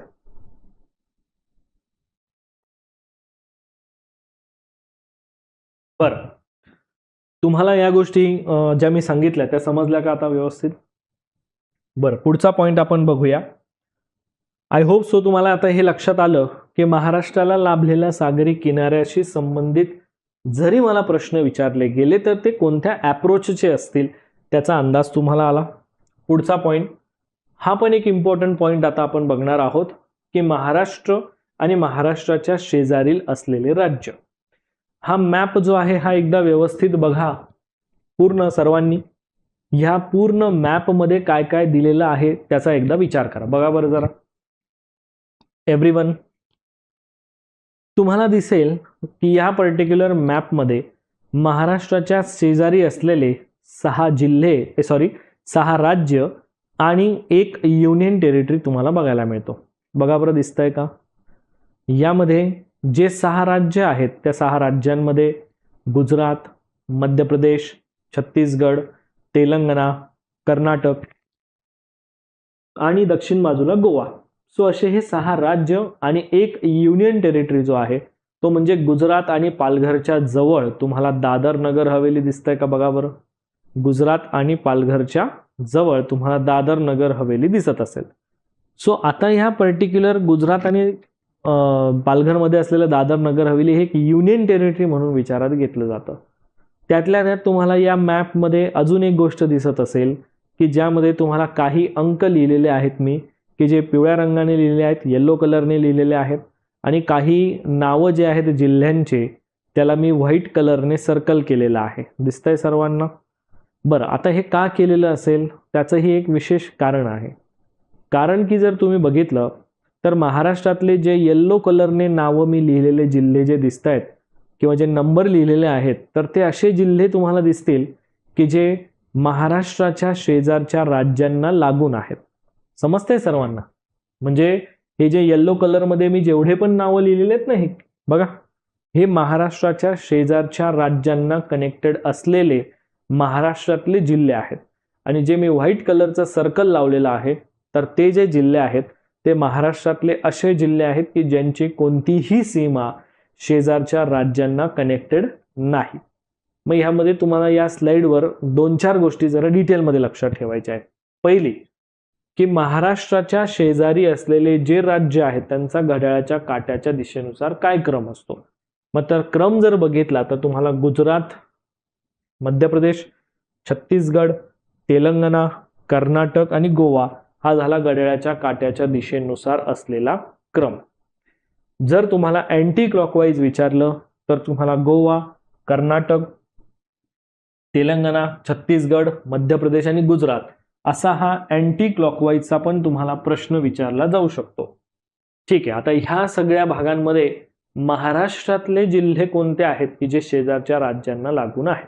यामध्ये एक फॅक्च्युअल गोष्ट आहे की महाराष्ट्राच्या शेजारच्या राज्यांना लागून असलेले महाराष्ट्रातल्या टोटल 36 जिल्ह्यांपैकी 20 जिल्हे तुम्हाला असे दिसतील की जे शेजारच्या राज्यांना लागून आहेत. 20 जिल्हे दिसतील. आणि असे किती जिल्हे आहेत की जे शेजारच्या राज्यांना कनेक्टेड नाहीयेत? तर मग असे तुम्हाला 16 जिल्हे बघायला मिळतील की जे शेजारच्या राज्यांना लागून नाहीत. ठीक आहे? बरं, त्यातल्या त्यात तुम्हाला असे पण काही जिल्हे दिसतील की ज्या जिल्ह्यांना मी येलो कलरमध्ये स्क्वेअर केलेला आहे. दिसतोय का तुम्हाला? येल्लो कलरमध्ये जो स्क्वेअर केलेला आहे त्याचा अर्थ, नोट्स म्हणजे काय फालतू नोट्स नाही आहेत माझ्या, हे लक्षात ठेवा. नोट्समध्ये इम्पॉर्टंट काही गोष्टी आहेत की ज्या तुम्हाला लक्षात ठेवायच्या आहेत. जसं की येलो कलरमध्ये लिहिलेलं हे जे नावं आहेत की 20 जिल्हे राज्यांना लागून आहे, म्हणजे येलो कलरचे सगळे जे आहेत हे 20 जिल्हे आहेत की जे राज्यांना लागून आहेत. व्हाईट कलरमध्ये लिहिलेलं आहे तर ते 16 जिल्हे आहेत की जे व्हाईट कलरमध्ये आहेत. मग हे बघा व्हाईट कलरचं सर्कल केलेलं आहे. येलो कलरचा स्क्वेअर तुम्हाला जो दिसतोय तिथे बघा येलो कलरचे स्क्वेअर दिसतात का काही नावांना, काही नावांना तुम्हाला येलो कलरचा स्क्वेअर बॉक्स दिसेल तुम्हाला. तर तो बॉक्स असण्यामागे पण काहीतरी कारण आहे, नाही तर तुमचं चालेल फक्त की हा ठीक आहे ना सर शिकवतायत फक्त. सो शिकवण्यामध्ये खूप साऱ्या गोष्टी डिटेल आहेत हे लक्षात ठेवा. म्हणजे हा नुसता मॅप नाही आहे तर ह्या मॅपवर तुमचे प्रश्न सॉल्व्ह होतील एवढी त्या मॅपची ताकद आहे. त्यामुळे जरा ह्या गोष्टी गांभीर्याने विचारात घ्या. बरोबर. आता बघा की महाराष्ट्रातले जे 20 जिल्हे दिसतात तर हे 20 जिल्हे नेमकं कोणतं.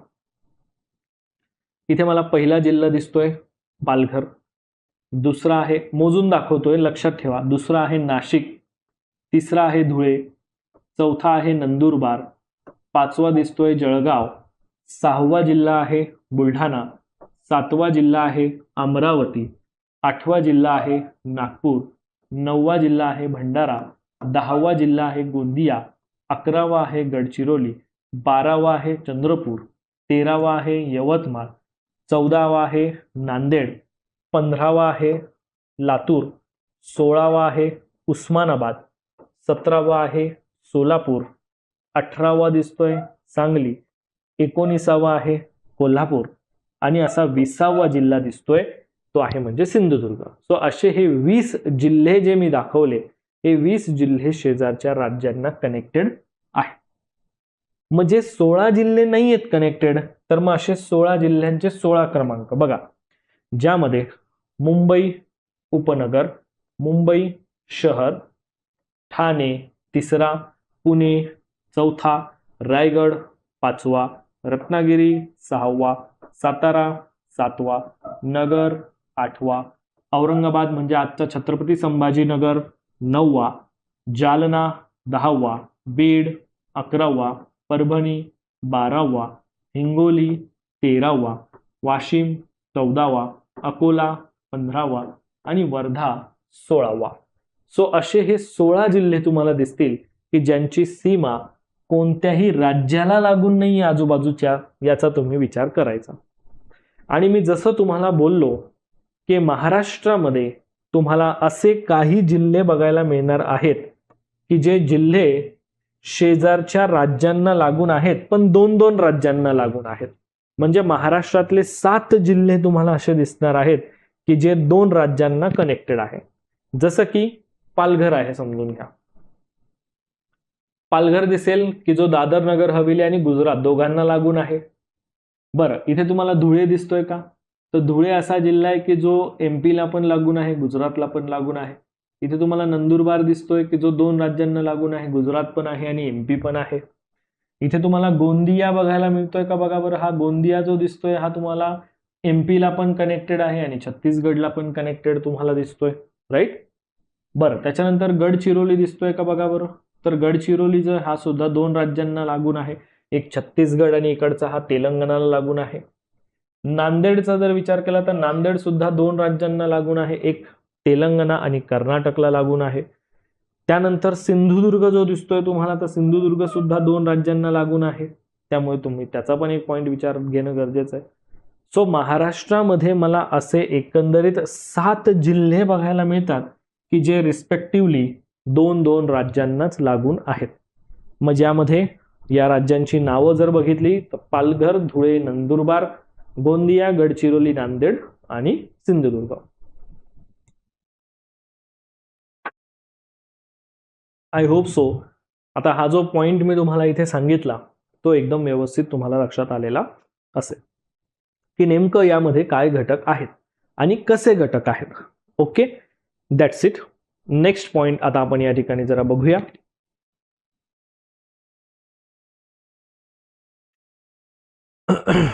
जो की एक मोस्ट इम्पॉर्टंट पार्ट आहे तुम्हाला लक्षात ठेवण्यासाठी. आता ही जी स्लाइड मी तुम्हाला दाखवतोय किंवा ही स्लाइड मी जी तुम्हाला समजून सांगणार आहे या स्लाइडमध्ये खूप अत्यावश्यक कंटेंट आहे, कारण ज्या बेसिसवर तुम्ही अनेक सारे प्रश्न सॉल्व्ह करू शकतात असा हा कंटेंट आहे. आता उदाहरण म्हणून तुम्हाला मी सांगतो की यामध्ये नेमका हा जो कंटेंट आहे हा कशा स्वरूपाचा आहे. बघा, व्यवस्थित मी एक एक पॉइंट बोलतो, तो तुम्ही समजून घ्या व्यवस्थित. ठीक आहे, लक्ष द्या. ह्या स्लाइडवर जी माहिती आहे ती आहे की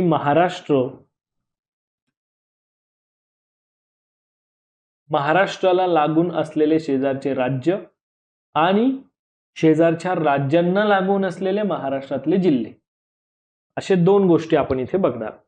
ह्या दोन गोष्टींचा विचार करत असताना आपण आता पहिल्यांदा राज्यांचा विचार करूया की महाराष्ट्राला लागून असलेले राज्य कोणते. आता हा जो क्रम आहे हा घड्याळाच्या काट्याच्या दिशेनुसार आहे, हा क्लॉकवाईज क्रम आहे. ठीक आहे, म्हणजे तुम्हाला जर इथे लिहायचं असेल तर तुम्ही लिहू शकता क्लॉकवाईज. हा जो पूर्ण क्रम मी तुम्हाला सांगतोय, हा पूर्ण क्रम हा एकंदरीत क्लॉकवाईज क्रम आहे. ठीक आहे, मग आता क्लॉकवाईज क्रमानुसार जर बघितलं तर काय दिसतंय मला, गुजरात राज्य दिसतंय आणि गुजरात राज्याला महाराष्ट्रातले जिल्हे किती लागून आहे, तर गुजरात राज्याला महाराष्ट्रातले 4 जिल्हे लागून दिसतात. ठीक आहे, ठीक आहे सर, मग हे 4 जिल्हे जे मला लागून दिसणार आहेत ते कोणते. मग 4 जिल्ह्यांमध्ये दिसतोय एक पालघर, नाशिक, धुळे आणि नंदुरबार. ठीक आहे, पालघर, नाशिक, धुळे आणि नंदुरबार. सो हे जे जिल्हे आहेत हे पर्टिक्युलरली 4 जिल्हे मला दिसतील की ज्या 4 जिल्ह्यांपैकी मला रचना दिसणार आहे की ती क्रमानुसार आहे.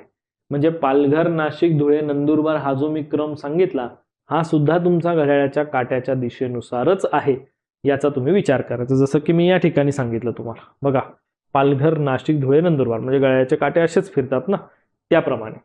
बरोबर, ठीक आहे. आता इथे जो क्रम आहे, आता इथे तुम्हाला 2-4 गोष्टी लक्षात ठेवाव्या लागतील. 2-4 गोष्टी या अर्थाने की पहिले हे राज्यांचे नावं जे दिसत आहेत हे सगळे घड्याळाच्या काट्याच्या दिशेनुसार दिलेले आहेत. पण तुम्ही म्हणतात की सर इथे तर तुम्ही जिल्ह्यांचे पण नावं दिलेले आहेत प्रत्येक ठिकाणी, आणि जर का समजा आम्हाला त्या बेसिसवर प्रश्न आला की जिल्ह्यांच्या संख्येनुसार राज्यांचा क्रम लावा, महाराष्ट्राला लागून असलेले शेजारचे राज्य ज्यांचा लागून असलेल्या जिल्ह्यांच्या संख्येनुसारचा क्रम, मग सर आम्ही तेव्हा काय करायचं, मग इथे आम्ही क्रम लावत बसायचं का, पहिल्यांदा असं लिहायचं आणि मग तसं नाही. त्याचाही क्रम तुम्हाला इथे दिलेला आहे मी, की जर समजा योगायोगाने तुम्हाला विचारलंच की जिल्ह्यांच्या संख्यानुसार काय क्रम असेल तर तो क्रम इथे दिलेला आहे. बघा, MP, कर्नाटक, गुजरात, तेलंगणा, छत्तीसगड आणि गोवा हा झाला राज्यांचा क्रम. एकूण महाराष्ट्राला लागून असलेले 6 राज्य त्यांचा हा एकंदरीत क्रम मी तुम्हाला इथे सांगितला. सिमिलरली जसं मी बोललो होतो की महाराष्ट्रातल्या एकूण टोटल 36 जिल्ह्यांचा विचार करताना महाराष्ट्रातले फक्त 20 जिल्हे यांची सीमा शेजारच्या राज्यांना लागून आहे, 16 जिल्ह्यांची सीमा शेजारच्या राज्यांना लागून नाही, हे मला इथे दिसतंय. बरं, मग आता मी पहिलं राज्य बघितलं गुजरात, तर गुजरातला लागून आहे 4 जिल्हे, पालघर, नाशिक, धुळे, नंदुरबार.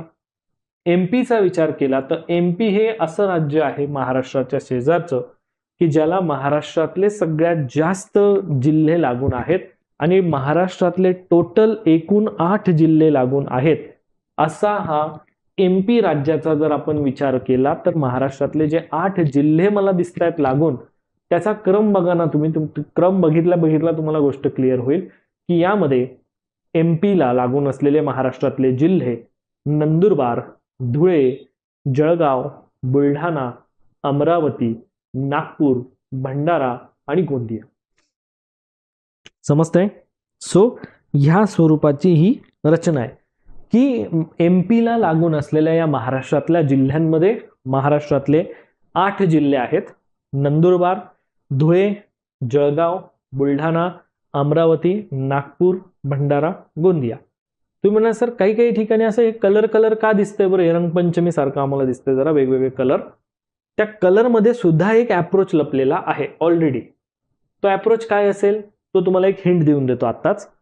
तो अप्रोच असा आहे की ते असे जिल्हे आहेत की जे 2-2 राज्यांना लागून आहेत.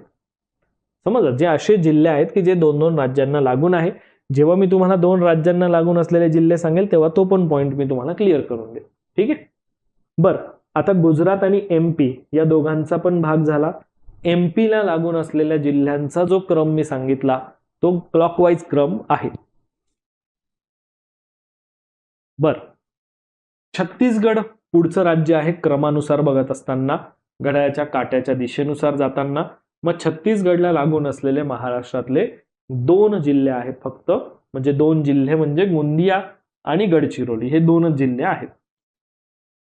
गोंदिया आणि गडचिरोली, हे बघा दिसतंय का, इथे हा तुमचा गोंदिया आणि गडचिरोली छत्तीसगडला लागून. बाकी एमपी ला लागून असलेले मग तुमचे नंदुरबार, धुळे, जळगाव, बुलढाणा, अमरावती, नागपूर, गोंदिया, सो भंडारा, गोंदिया, सो हे सगळे भाग आपण बघतो. त्याच्यानंतर पुढचा जो आहे तो म्हणजे तेलंगणा. तेलंगणाला लागून असलेले महाराष्ट्रातले जर का तुम्ही जिल्हे बघितले तर महाराष्ट्रातल्या जिल्ह्यांची संख्या आहे टोटल 4, की जे 4 जिल्हे तेलंगणाला लागून आहे, ज्यामध्ये आहे गडचिरोली, चंद्रपूर, यवतमाळ, नांदेड. गडचिरोली, चंद्रपूर, यवतमाळ, नांदेड हे जिल्हे मला या ठिकाणी दिसतात की जे लागून आहेत कुठे, कम्प्लिटली तेलंगणाला. बघा बरं तेलंगणाला लागून आहेत का, येस सर, ते दिसत आहेत मला. गडचिरोली, चंद्रपूर, यवतमाळ, नांदेड, म्हणजे घड्याळाच्या काट्याच्या दिशेनुसार क्रम बघत असताना तसाच क्रम येईल की गडचिरोली, चंद्रपूर, यवतमाळ, नांदेड या स्वरूपाचा हा क्रम आहे. त्याच्यानंतर कर्नाटकला लागून असलेले जर आपण बघितलं तर ते आहे टोटल 7 जिल्हे महाराष्ट्रातले. मग 7 जिल्हे जे आहेत त्यामध्ये नांदेड, लातूर, उस्मानाबाद, सोलापूर, सांगली, कोल्हापूर, सिंधुदुर्ग.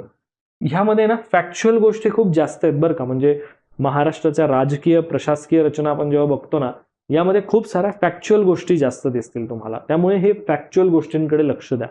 इथे अनेक टाईपचे प्रश्न तयार होतात, म्हणजे तुम्हाला मी जसं अप्रोच सांगतोय प्रत्येक वेळेस की जिल्ह्यांचा क्रम, राज्यांचा क्रम, घड्याळाच्या काट्याचा क्रम, घड्याळाच्या विरुद्ध काट्याचा क्रम, 2-2 राज्यांना लागून असलेले जिल्हे, सो अनेक अप्रोच आहेत. बट ते अप्रोच आपण लक्षात ठेवून तो टॉपिक अभ्यासणं गरजेचं असतंय. आता जसं मी तुम्हाला इथे सांगितलं की बाबा इथे क्लॉकवाईज क्रम तुम्हाला सांगतोय मी, तर जसं कर्नाटकला लागून असलेले महाराष्ट्रातले जे पर्टिक्युलरली जिल्हे दिसतात तर या जिल्ह्यांमध्ये मला नांदेड,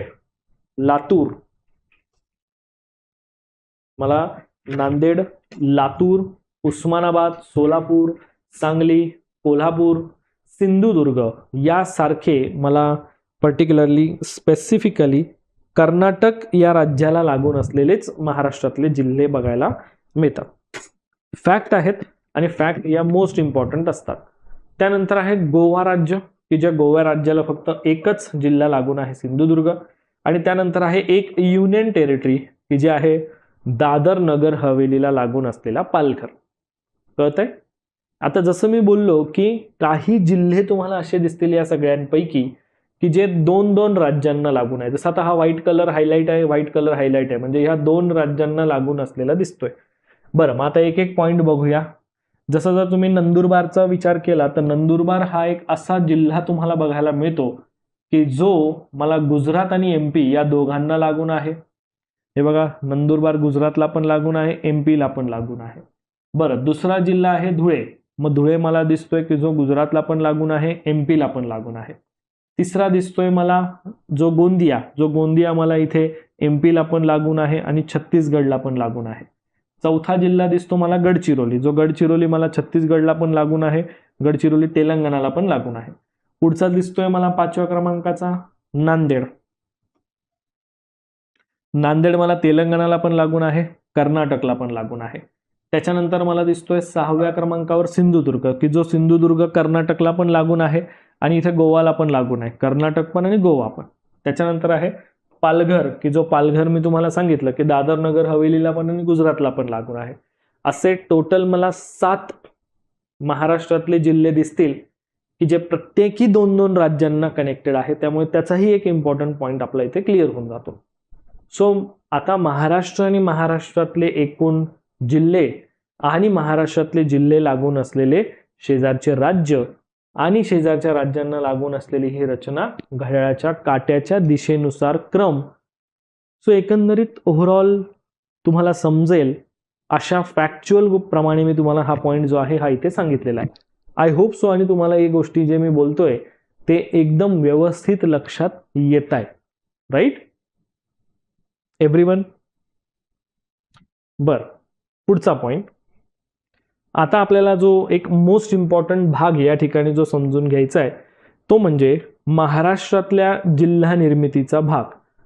काय होतं की महाराष्ट्रातल्या जिल्हा निर्मितीवर पण बरेचसे प्रश्न येत असतात मित्रांनो. महाराष्ट्रात जसं मी तुम्हाला अगोदर सांगितलं की 1 मे 1960 रोजी महाराष्ट्रातल्या जिल्ह्यांची संख्या होती 26. कधीपर्यंत?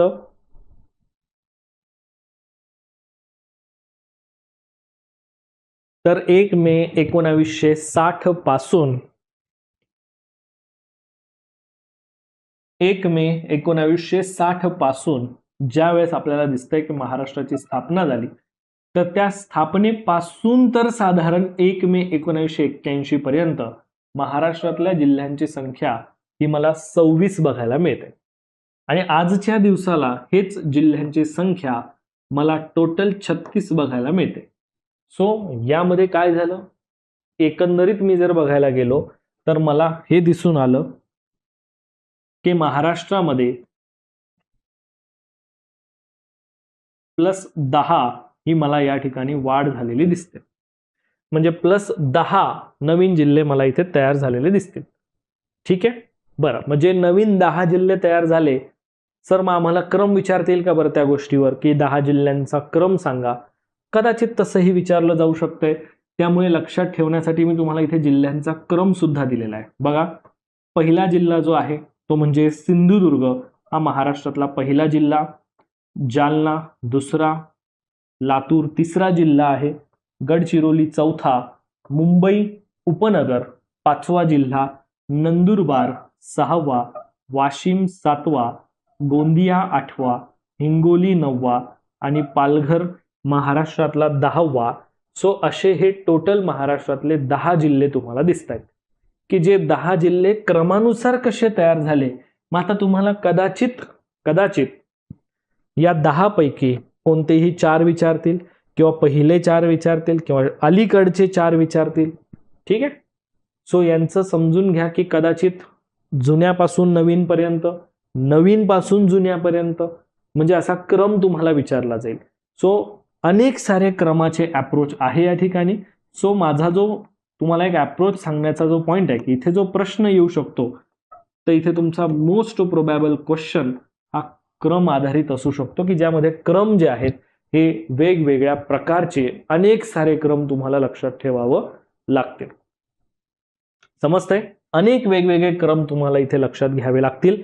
जसं मी सांगितलं, स्टार्टिंग पासून एंड पर्यंत, एंड पासून स्टार्ट पर्यंत. म्हणजे आता जसं मी बोललो की हा सगळ्यात पहिला तयार झाला म्हणजे हा सगळ्यात जुना आहे आणि हा सगळ्यात रिसेंट तयार झाला हा 10व्या क्रमांकाचा आहे म्हणजे पालघर 2014ला तयार झाला जो अलीकडचा म्हटला जाईल. मग तुम्हाला एक तर हा उलटा क्रम विचारतील किंवा सरळ क्रम विचारतील. समजतंय? किंवा आता जसं मी इथे या ठिकाणी सांगितलेलं आहे की 10 जिल्हे तयार झाले किंवा तुम्हाला त्यांचं स्थापना वर्ष विचारलं जाऊ शकतं. मग स्थापना वर्षाच्या संबंधित मध्ये प्रश्न काय असू शकतो? जोड्या लावा, विसंगत पर्याय, योग्य अयोग्य, बरोबर की नाही, या स्वरूपाचे प्रश्न असू शकतील किंवा डायरेक्टली एखादा विधानात्मक प्रश्न तयार होऊ शकतो. सो तो अप्रोच तुम्हाला जरा व्यवस्थित लक्षात घ्यावा लागेल. मग ह्यामध्ये काय गोष्टी आपल्याला जरा व्यवस्थित बघणं गरजेचं आहे. तर आपल्याला सगळ्यात पहिल्यांदा जिल्हा निर्मिती कधी झाली? 1 मे 1981. 1 मे 1981 ला मला या ठिकाणी सगळ्यात पहिल्यांदा जिल्हा निर्माण झालेला दिसतो. आणि 1 मे 1981 रोजी मला 2 जिल्हे विभाजन होऊन 2 नवीन जिल्हे तयार झालेले दिसतात. बरं ठीक आहे. आता तुम्ही म्हणतात सर काही काही ठिकाणी तर आम्हाला एकाच दिवशी 2-2 जिल्हे तयार झालेले दिसतात. मग ते आमच्यासाठी इंटरेस्टिंग किंवा मोस्ट इम्पॉर्टंट म्हणून आम्ही लक्षात ठेवलं पाहिजे का? सो ऑब्व्हियसली तो पॉईंट तुमच्यासाठी इम्पॉर्टंट असणार आहे. जसं की 1 मे 1981, 1 जुलै 1998, 1 मे 1999. कारण का की ह्या दिवशी एक डेट तुम्हाला लक्षात घेणं आहे आणि त्या दिवशी 2 नवीन जिल्हे तयार झालेले आहेत. मग जसं मी बोललो की पहिल्यांदा समजा सर आम्हाला असं विचारलं पण जाऊ शकतं ना की फक्त 1 मे रोजी स्थापन झालेले जिल्हे जे आहेत ते कोणते कोणते आहेत? काय वाटतं बरं, येऊ शकतो का असा प्रश्न? काय वाटतं बरं तुम्हाला की सर समजा की खाली दिलेल्या जिल्ह्यांपैकी 1 मे रोजी स्थापन झालेले जिल्हे कोणते, किंवा 1 मे रोजी स्थापन झालेल्या जिल्ह्यांचा क्रम लावा. तर 1 मे रोजी स्थापन झालेल्या जिल्ह्यांच्या क्रमाचा भाग पण तुमचा असाच येईल, सिंधुदुर्ग, जालना, गोंदिया आणि हिंगोली. कारण हे 4 जिल्हे असे आहेत की जे स्पेसिफिकली 1 मे रोजी स्थापन झालेले आहेत. म्हणून मग मी मे महिन्याला इथे हायलाइट केलेलं आहे. आणि 1 मे रोजी स्थापन झालेले जर का जिल्हे जर मला विचारले जात आहेत तर त्यामध्ये मला सिंधुदुर्ग,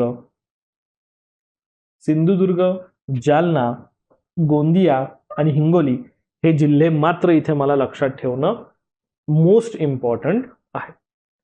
जर सर कदाचित समजून घ्या असा प्रश्न आला की एकाच दिवशी स्थापन झालाय बट 1 मे नसून 1 जुलै ही तारीख असेल, तर 1 जुलै 1998 ला कोणते 2 जिल्हे नेमकं स्थापन झाले, तर असा जर का प्रश्न आहे मग त्यावेळेस तुम्हाला प्रश्नांमध्ये नंदुरबार आणि वाशिम हे जे पर्याय असेल हे ते उत्तर म्हणून तुम्हाला निवडावं लागेल. कारण 1 जुलै ह्या दिवशी सुद्धा 2 जिल्हे नवीन निर्माण झालेले आहेत, नंदुरबार आणि वाशिम. 1 मे रोजी सिंधुदुर्ग, जालना, गोंदिया आणि हिंगोली. मग बाकीचे जे जिल्हे तयार झालेले आहेत ते ऑदर डेटला तयार झालेले, जसं 16 ऑगस्ट 1982, 26 ऑगस्ट 1982, वर्ष तर एकच आहे बट डेट चेंज आहे. ठीक आहे. नंतर 1990, 1998, 99 आणि 14. सो इथे काय होईल की तुम्हाला कदाचित हे वर्ष जे आहे, वर्ष ह्या वर्षावर आधारित पण प्रश्न येऊ शकतो की कोणत्या वर्षी कोणता नवीन जिल्हा तयार झाला, असा पण एक प्रश्न तयार होतो. वास्तविक तो एक जेन्युइन अप्रोच तुम्हाला मी सांगतोय की ज्या अप्रोचवर तुमचे क्वेश्चन्स हे मोस्ट प्रोबॅबल आहेत, मोस्ट इम्पॉर्टंट आहेत की जे तयार होतात, याचा तुम्ही इथे विचार करायचा आहे. क्लिअर आहे सगळ्यांना? बरं, मग आता जसं मी तुम्हाला हे सांगितलं सगळं की 1 मे 1981 या रोजी रत्नागिरीचं विभाजन झालं. लक्ष द्या व्यवस्थित. आता रत्नागिरीचं विभाजन झालं आणि सिंधुदुर्ग तयार झाला आणि औरंगाबादचं विभाजन होऊन जालना तयार झाला. ठीक आहे. बरं ठीक आहे. मग 16 ऑगस्ट 1982 यावेळेस उस्मानाबादचं विभाजन झालं आणि लातूर तयार झाला. आणि 26 ऑगस्ट म्हणजे 16 ऑगस्ट नंतर लगेच 10 दिवसांनी त्याच वर्षी चंद्रपूरचं विभाजन होऊन गडचिरोली तयार झालेला आहे. सो हा एक पॉइंट लक्षात ठेवणं तेवढंच गरजेचं आहे. त्यानंतर 4 ऑक्टोबर 1990 मुंबई शहर मधून मुंबई उपनगर सेपरेट झालं. मग 1 जुलै 1998 2 जिल्हे इथे निर्माण झालेले दिसतात. 2 जिल्ह्यांमध्ये धुळेमधून नंदुरबार तयार झालेला आहे आणि अकोलामधून वाशिम तयार झालेला आहे. सो हा पण एक पॉइंट इथे लक्षात ठेवा. मग त्यानंतर 1 मे 1999 भंडारामधून तुमचा गोंदिया तयार झाला, बरोबर. भंडारामधून गोंदिया, परभणीमधून हिंगोली. सो हे असे 2 नवीन जिल्हे तयार झालेले दिसतात मला या ठिकाणी. Am I right? ठीक आहे. बरं सर, मग ते पालघरचं काय?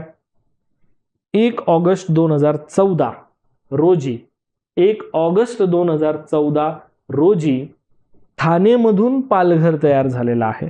आता काय होईल माहिती आहे का, इथे तुम्हाला अजून एक क्वेश्चन जो आहे ना हा इथे थोडासा डिसेंटली लक्षात ठेवणं जरा गरजेचं राहणार आहे. कारण इथे ऑगस्ट हा जो जिल्हा दिसतोय तुम्हाला एव्हरीवन, इथे तुम्हाला ऑगस्ट हा जो महिना दिसतोय, ऑगस्ट या महिन्यामध्ये तुम्हाला एकंदरीत 3 जिल्हे तयार झालेले दिसतील. मग कदाचित तुमचा हा पण एक अप्रोच असू शकतो की ज्यामध्ये ऑगस्ट महिन्यातल्याच जिल्ह्यांच्या रिलेटेड प्रश्न विचारला जाईल. म्हणजे फॉर एक्झाम्पल लातूर, गडचिरोली आणि पालघर. समजतंय? लातूर, गडचिरोली आणि पालघर.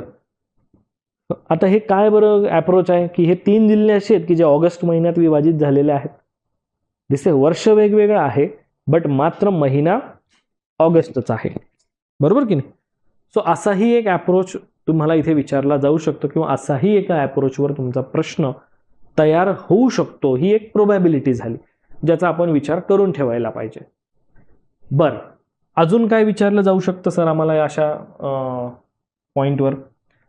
तर इथे तुम्हाला अजून एक येऊ शकतोय की मूळ जिल्हा कोणता आहे आणि नवीन जिल्हा कोणता आहे.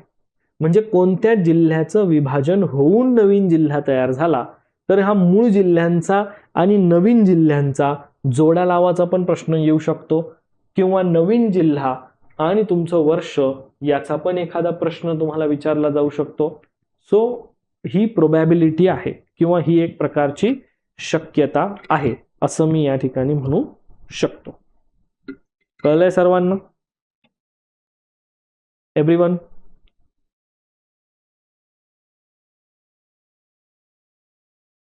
ओके. म्हणून जे फॅक्ट आपण बघतोय, ज्या पद्धतीने मी तुम्हाला ही पूर्ण फॅक्च्युअल इन्फॉर्मेशन देतोय, ही तुम्ही विसरायचीच नाही, हे तुम्ही पहिल्यांदा डोक्यात घ्यायचंय. कळलं सर्वांना? सो जिल्हा निर्मितीच्या रिलेटेड खूप सारे वेगवेगळे अप्रोच आहे. बट आता जर समजा ज्यांना हे नाही लक्षात राहते की सर मूळ जिल्हा आणि नवीन जिल्ह्याच्या संबंधित पॉईंट काय आहे, तर त्यांनी हा मॅप जो आहे हा इथे लक्षात ठेवायचा आहे. ह्या मॅपमध्ये एक दोन गोष्टी एकदम सिंपल पद्धतीने तुम्हाला मी सांगतो, ज्या तुम्हाला लक्षात ठेवणं हे खूप गरजेचं असणार आहे. मग त्या गोष्टी कोणत्या? सो त्यामध्ये तुम्हाला बघायचं आहे बघा, एक टी या मॅपवर काढायचा आहे. टी कसा? रायगड पासून ते जळगाव पर्यंत आणि नगर पासून ते सोलापूर पर्यंत असा हा एक टी तयार करायचा. ठीक आहे. आणि हा टी तयार झाला की यामध्ये काय लॉजिकल विचार करायचा ते बघा. तुम्हाला आता दिसेल की हा जो टी आहे याच्या वरच्या बाजूला जर तुम्ही बघितलं तर जे काही नवीन जिल्हे निर्माण झालेले आहेत हे मूळ जिल्ह्याच्या वरच्या बाजूला आहेत. वरच्या बाजूला, कारण आपण ह्या टीच्या वरच्या बाजूला बघतोय ना, मग जो नवीन तयार झालेला जिल्हा आहे तो वरती आहे. जसं की धुळेमधून नंदुरबार वरती आहे, ठाणेमधून पालघर वरतीच आहे, मुंबई शहरमधून मुंबई उपनगर वरतीच आहे. समजलं का? म्हणजे तुम्हाला हे कळतं की म्हणजे लक्षात ठेवण्यापेक्षा ते व्हिज्युअलाइज होऊन पण तुम्हाला लवकर जास्त चांगल्यापैकी लक्षात राहील, की जे एक माइंडमध्ये तुमच्या फिक्स होईल की नेमकं ही रचना काय दर्शवते मला. तर धुळ्यामधून नंदुरबार वेगळा झाला, ठाणेमधून पालघर आहे, मुंबई शहरमधून मुंबई उपनगर आहे. का? कारण हे टीच्या वरच्या बाजूला दिसले मला. ठीक आहे.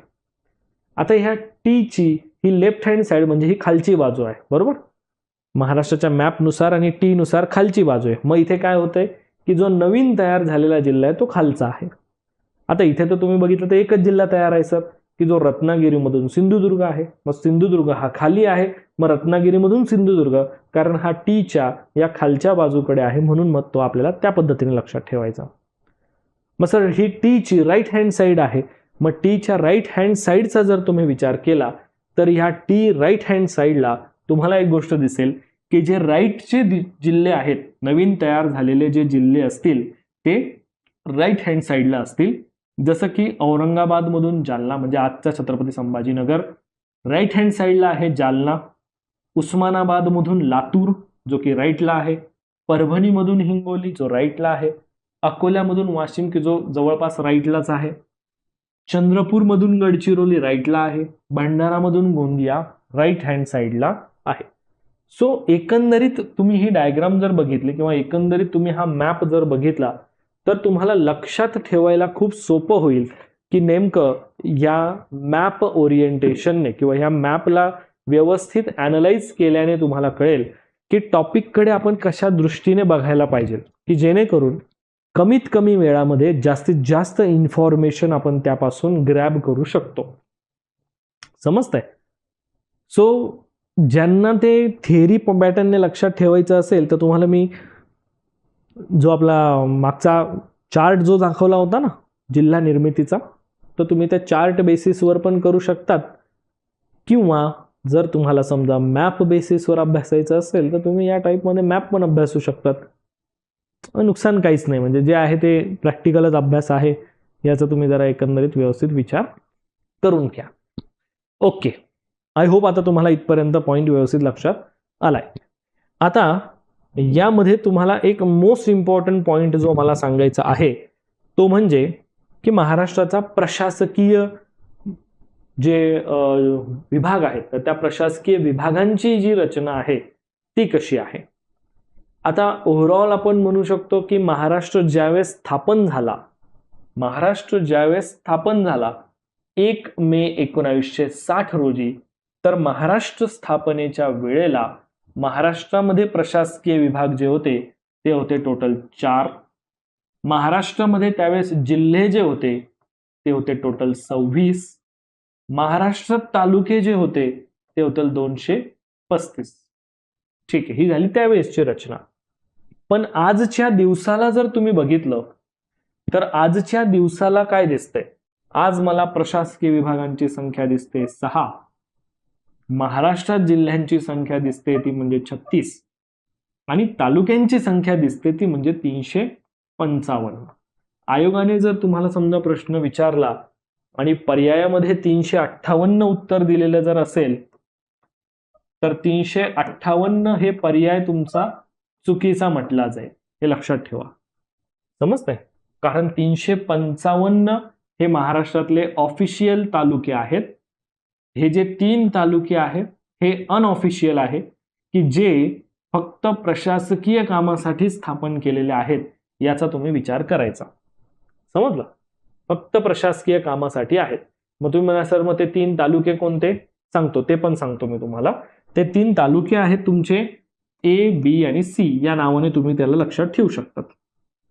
म्हणजे तुम्हाला लक्षात ठेवण्यासाठी सिंपल एक छोटासा पॉइंट, एक ट्रिक फॉर्मॅटमध्ये, A for Andheri, B for Borivali, C for Kurla. So Andheri, Borivali, Kurla हे 3 असे तालुके तुम्हाला दिसतील की जे फक्त प्रशासकीय सोयीसाठी आहेत. ऑफिशियल तालुके त्यांना मान्यता नाही, म्हणजे ऑफिशियल तालुके म्हणून तुम्ही त्याला लक्षात ठेवायचं नाही. आणि म्हणून हे 3 ऑफिशियल नसताना बाय डिफॉल्ट महाराष्ट्रातले टोटल तालुके आहेत 355. ओके, ठीक आहे. मग महाराष्ट्रामधले जे प्रशासकीय विभाग आहेत ते कोणते कोणते? महाराष्ट्रातले प्रशासकीय विभाग जे मला बघायला मिळतात ते आहे टोटल 6, ज्यामध्ये दिसतोय पहिला औरंगाबाद, दुसरा नाशिक, तिसरा पुणे, चौथा नागपूर, 5वा अमरावती आणि 6वा कोकण. सो मला महाराष्ट्रामध्ये हे 6 प्रशासकीय विभाग दिसतात आणि ह्या प्रत्येक प्रशासकीय विभागामध्ये जिल्हे किती आहेत त्याची ही एकंदरीत माहिती. जसं औरंगाबाद प्रशासकीय विभागामध्ये आपल्याला जिल्हे दिसतात टोटल 8, नाशिक प्रशासकीय विभागामध्ये आहे 5, पुणे प्रशासकीय विभागामध्ये आहे 5, नागपूर प्रशासकीय विभागामध्ये आहे 6, अमरावती प्रशासकीय विभागामध्ये आहे 5, कोकण प्रशासकीय विभागामध्ये आहे 7. ठीक आहे. सो मला ही एक रचना दिसते. या प्रशासकीय विभागांमध्ये असलेले समाविष्ट जिल्हे किती आहेत, जिल्ह्यांची संख्या किती आहे, त्या अनुषंगाने ही माहिती. ठीक आहे. बरं, आता जर समजा तुम्ही म्हणणार की सर हे जे प्रशासकीय विभाग तुम्ही सांगितलेले आहेत हे जर आम्हाला जिल्ह्यांच्या संख्येनुसार क्रम विचारला तर कसा येईल बरं? मग आता तो पण क्रम तुम्हाला सांगतो. जिल्ह्यांच्या संख्येनुसार जर क्रम असेल तर त्यामध्ये तुमचा पहिला येतो औरंगाबाद, दुसरा येतो कोकण, तिसरा येतोय नागपूर, चौथा येतोय नाशिक, 5वा येतोय पुणे, 6वा येतोय अमरावती. सो हा जो क्रम मी तुम्हाला इथे सांगितला हा क्रम कशाच्या बेसिसवर आहे? तर हा क्रम जिल्ह्याच्या संख्यानुसार क्रम आहे. जिल्ह्याच्या संख्येनुसार क्रम हा तुम्हाला इथे दिसतो की औरंगाबादमध्ये 8, कोकणमध्ये 7, नागपूर 6, नाशिक 5, पुणे 5, अमरावती 5. मी प्रशासकीय विभाग आहे म्हणून औरंगाबाद हा शब्द उच्चार करतोय, हे लक्षात ठेवा. सेपरेट जिल्हा म्हणून शब्द उच्चार करत असताना मी छत्रपती संभाजीनगर म्हणूनच त्याला करेल, हे तुम्ही व्यवस्थित समजून घ्या. हे तुम्हाला समजलं पाहिजे म्हणून थोडंसं जरा व्यवस्थित त्याच पद्धतीने हे लिहिलेलं पण आहे. ठीक आहे.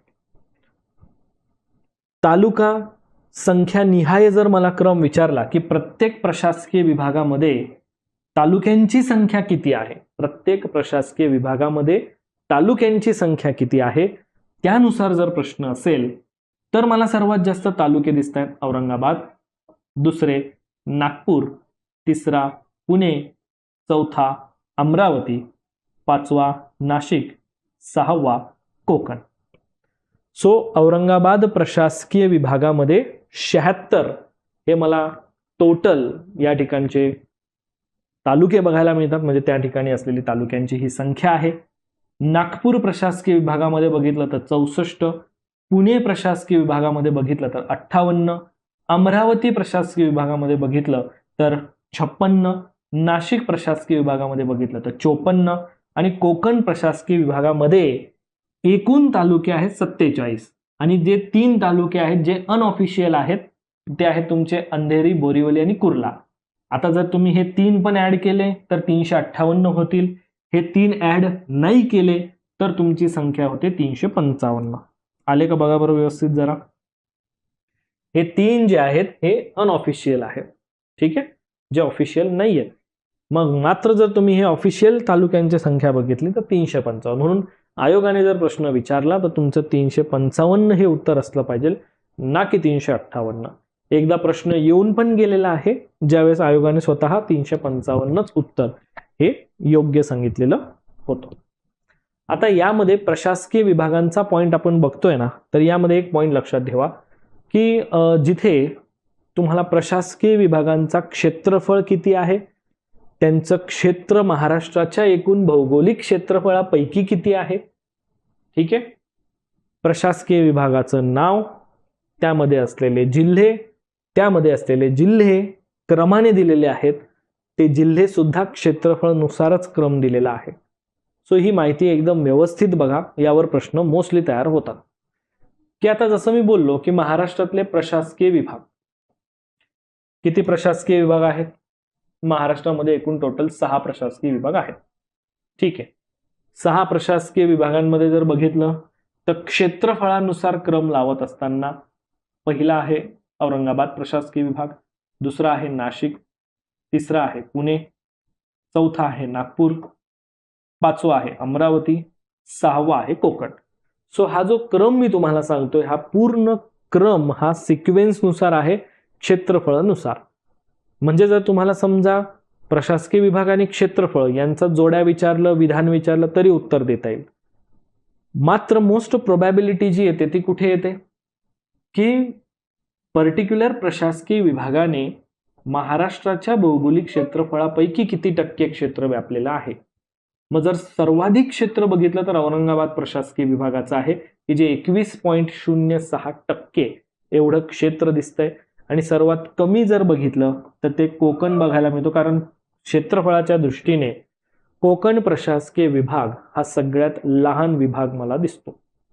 क्षेत्रफळाच्या दृष्टीने जर का मी बघेल तर मला हा सगळ्यात लहान दिसतो.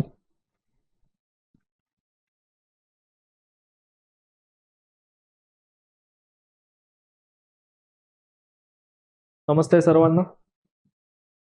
ओके, आय होप आता माझा आवाज तुम्हाला व्यवस्थित येतोय.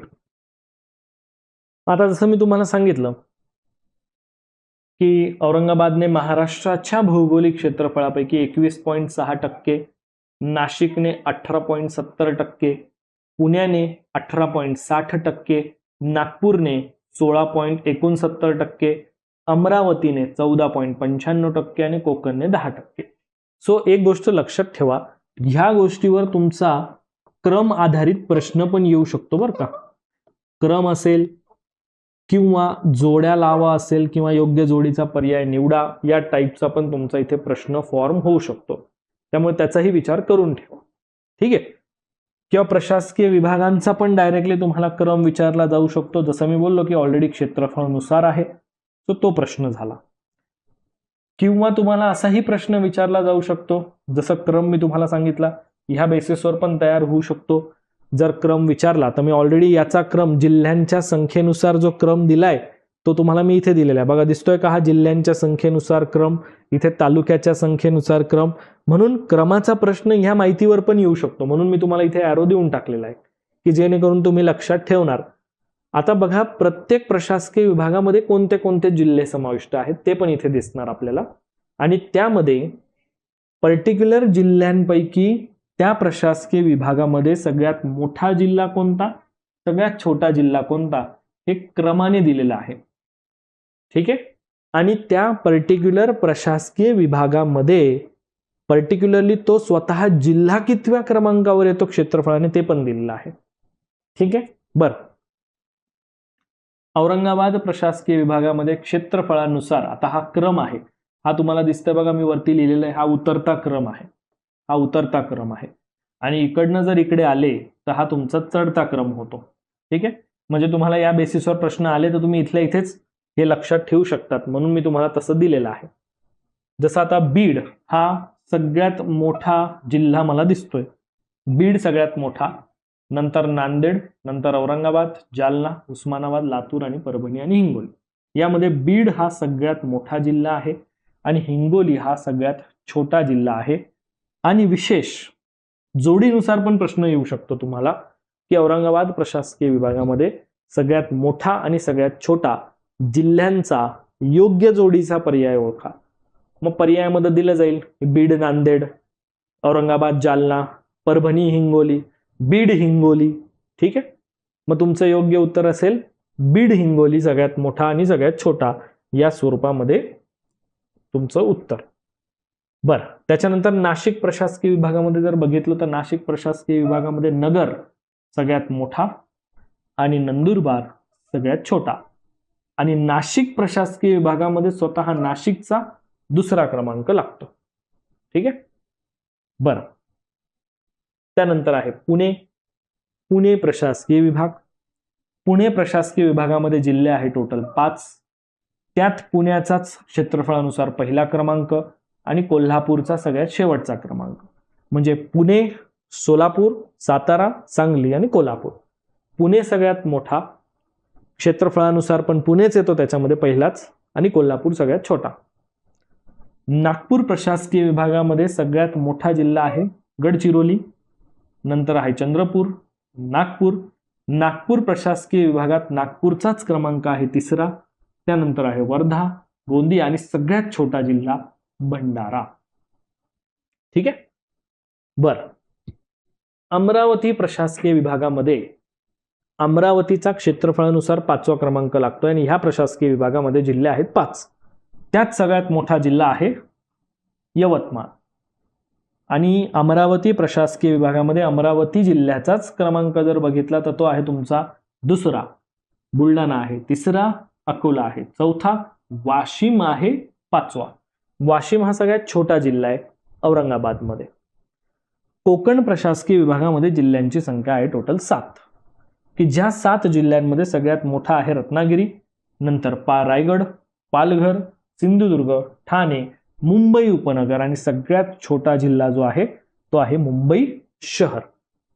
सो हा झाला याचा एक महत्वाचा सिक्वेन्स. क्लिअर आहे? ओके. सो ही झाली महाराष्ट्राची संबंधित राजकीय आणि प्रशासकीय भूगोलाची माहिती. क्लिअर?